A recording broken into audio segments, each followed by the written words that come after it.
everyone, this is Zainul Arfin from tutorial.pk and I am going to be your biology instructor for the rest of this session. और इस session में हम बात करेंगे आपकी book की जो एक्सरसाइज है उसकी will deal with MCQs, short questions and understanding the concepts वाले क्वेश्चन भी.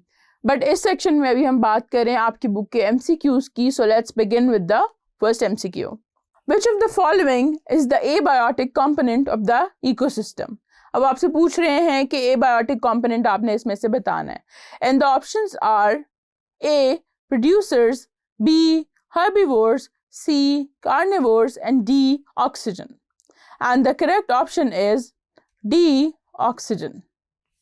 अब why D oxygen is the correct option? क्योंकि ऑक्सीजन जो है वो एबायोटिक है. बाकी प्रोड्यूसर्स जो हैं वो प्लांट्स होते हैं, हर्बीवोर्स जो हैं वो एनिमल्स हैं, कार्निवोर्स जो हैं वो भी एनिमल्स हैं. तो एबायोटिक यानी कि ऐसी चीज़ जो नॉन लिविंग है वो सिर्फ ऑक्सीजन ही है.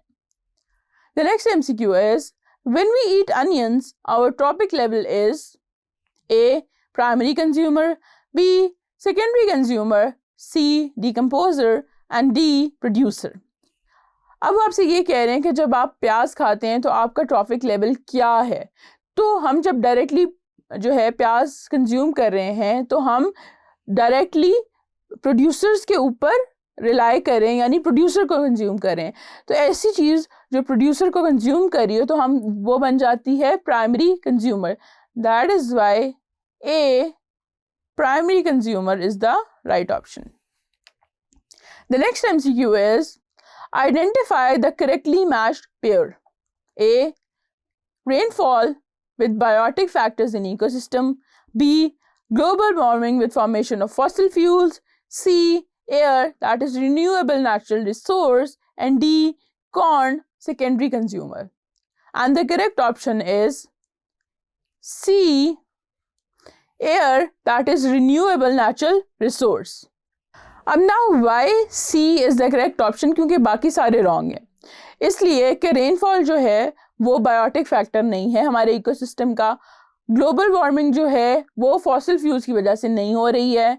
कॉर्न जो है वो सेकेंडरी कंज्यूमर नहीं है. जबकि एयर जो है वो एक रिन्यूएबल नेचुरल रिसोर्स है जिसको हम बार बार यूज़ कर सकते हैं. वो एक दफ़ा कंज्यूम होकर भी दोबारा कंज्यूम हो सकता है. That is why C is the correct option. The next MCQ is in the food chain, tree, caterpillar, robin, hawk, coyote, which is the secondary consumer? अब उन्होंने एक फूड चेन दी है, उसमें सारे ऑर्गेनिज्म बता दिए और पूछा है कि इसमें से सेकेंडरी कंज्यूमर क्या है. And the options are A. caterpillar, B. robin, C.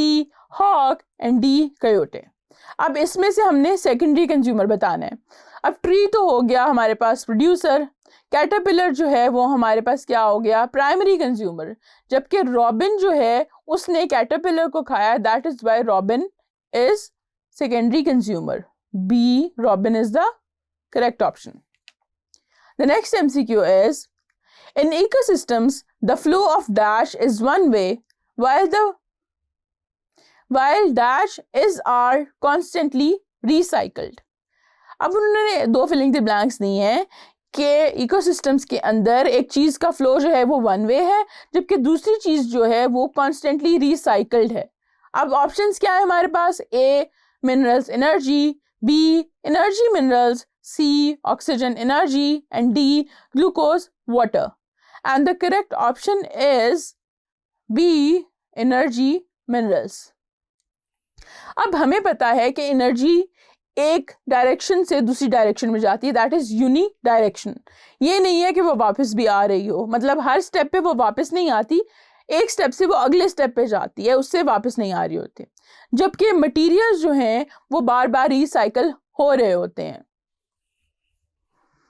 वो एक ऑर्गेनिज्म से अगले में जाते हैं, अगला जो है वो दोबारा ज़मीन में चला जाता है, वहाँ से वो डीकम्पोज होते हैं, वो दोबारा एटमॉस्फेयर का पार्ट बन जाते हैं. तो वो साइकिल्स चलता रहता है. That is why B energy and minerals is the correct option. The next MCQ is in the food chain grass, rabbit, fox, bear, and mushroom, how many types of decomposers are present? And the options are A. 1, B. 2, C. 3, D. 4. अब वो ये पूछ रहे हैं कि इस food chain में आपने बताना है कि कितनी किस्म के डीकम्पोजर्स हैं।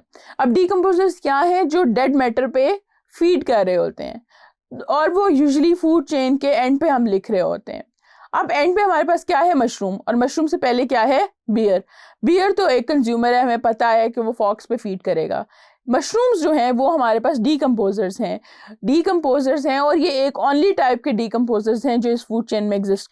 That is why A1 is the correct option.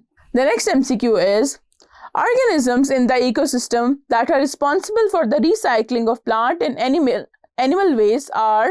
अब आपसे ये पूछ रहे हैं कि इकोसिस्टम में जो ऑर्गेनिज्म रिस्पॉन्सिबल हैं प्लांट और एनिमल वेस्ट की रिसाइकलिंग के लिए वो कौन से हैं। ऑप्शन दी हुई हैं A producers, B consumers, C decomposers and D competitors.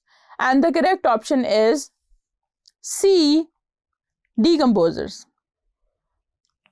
अब रिसाइकलिंग जो है उसका मतलब है कि जो भी ऑर्गेनिज्म एक दफ़ा जब मर गया तो वो ज़मीन का हिस्सा बन गया, वो डीकम्पोज होगा, वापस एनवायरनमेंट का हिस्सा बनेगा। तो ये काम सिर्फ इसमें से डीकम्पोजर्स कर सकते हैं, प्रोड्यूसर्स, कंज्यूमर्स और कॉम्पिटिटर्स इसका इससे कोई ताल्लुक नहीं है। The next MCQ is which form of nitrogen is taken by the producers of the ecosystem. And the options are A nitrogen gas, B ammonia, C nitrites and D nitrates. And the correct option is D nitrates. अब उन्होंने basically आपसे पूछा ये है कि nitrogen की कौन सी form जो है वो प्रोड्यूसर्स कंज्यूम कर सकते हैं। तो जब हम नाइट्रोजन साइकिल पढ़े थे तब हमने देखा था कि नाइट्राइट्स जो हैं लेटर ऑन वो नाइट्रेट्स में कन्वर्ट होते हैं with the help of certain mechanism, और नाइट्रेट्स वो टाइप है जो प्लांट्स जो है वो एसिमिलेट कर सकती है अपनी बॉडी में।